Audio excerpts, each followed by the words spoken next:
நம்ம 4வது பார்க்கப்பட்டது நாள்பட்ட நீடித்த இருமல் காசம். காசம் அப்படின்னா தூவரோசஸ் டிவின்னு சொல்லுவோம்.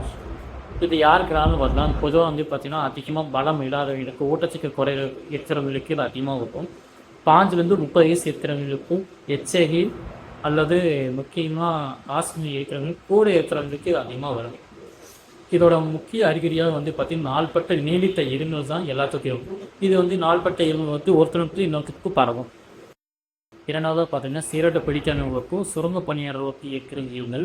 இதில் என்ன ஆகும் அப்படின்னா அதிகப்படியான புகைகளுக்கு அடிக்கடி நம்ம நுரையீரலை பாதிக்கக்கூடிய போது இருமல் ஏற்படும். அடுத்த ஹார்ட் ப்ராப்பர்டைஸ், அதாவது வந்து தொடர்ச்சியான கிருமிகள் வந்து பார்த்திங்கன்னா தாக்குறதுனாலையோ இல்லை அதிகப்படியான கிருமிகள் இருப்பதுனாலேயோ இந்த வரைய நாள்பட்ட பிராங்கோடைஸ் இருக்கும். இது வந்து அதிகமாக வந்து பார்த்திங்கன்னா ஈடித்த இருமல் வந்து கேட்டுக்கிட்டே இருக்கும். நாள்பட்ட எம்ஐசிமா இந்த வகையில் வந்து பார்த்திங்கன்னா அதிகமான வேதிக்கருவோ இல்லை சிகரெட்டை போயோ மூச்சு பிழைப்பொழுதுக்கு தாண்டிக்கிட்டே இருக்கும்போது என்ன ஆகும் அப்படின்னா நாள்பட்ட இருமல் வந்து தொடர்ச்சியாக இருந்துக்கிட்டே. நம்ம 5வது பகுதி இருமும்போது சளியுடன் ரத்தம் வரக்கும். அதில் முதலாவது வந்து காசு இன்னைக்கு பார்த்திங்கன்னா சரியாகாமல் மிகவும் மோசமான நிலையில் முக்கிய நேரம் வந்து பார்த்திங்கன்னா இருமும்போது சளியுடன் ரத்தம் வந்து வெளியேறும். நிமோனியா இந்த வகை வந்து பார்த்திங்கன்னா கிருமிகள் வந்து மூச்சு கோயில்கள் வந்து தாக்கும்.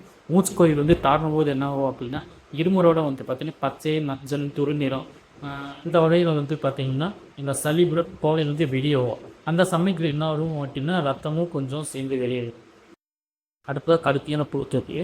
இது வந்து நம்ம உடம்புல அதிகமான புழுக்கள் உற்பத்தி ஆகுதுனாலையும் டெம்பரேச்சரில் வந்து ஏற்றுவோம். டெம்பரேச்சரில் வந்து பார்த்திங்கன்னா டெங்கு ஷார்ட் சின்ட்ரம்னு சொல்லுவோம். அதாவது என்ன ஆகும் அப்படின்னா அந்த ரத்த நாளங்களில் வந்து பார்த்தீங்கன்னா ரத்த தட்டழுத்தம் குறைஞ்சி அதிகமான ரத்தம் வந்து வெளியேறும். இதனால் என்ன ஆகும் அப்படின்னா நம்ம உடம்புல இருக்க ரத்தம்லாம் வெளியேறி நமக்கு இருமல் மூலியமாக வந்து பார்த்திங்கன்னா ரத்தம் வெளியாகும்.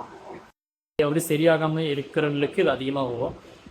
இந்த வகையான இருக்கிறவங்களுக்கு வந்து நுரையீரல் ஏற்படும் போது என்னாகும் அப்படின்னா இருமும்போது சையோ ரத்தம் இதய நோயோட இருக்கிறவங்களுக்கு வந்து பார்த்தீங்கன்னா இருமும்போது கோலையோட ரத்தம் வந்து வெளியேறும்.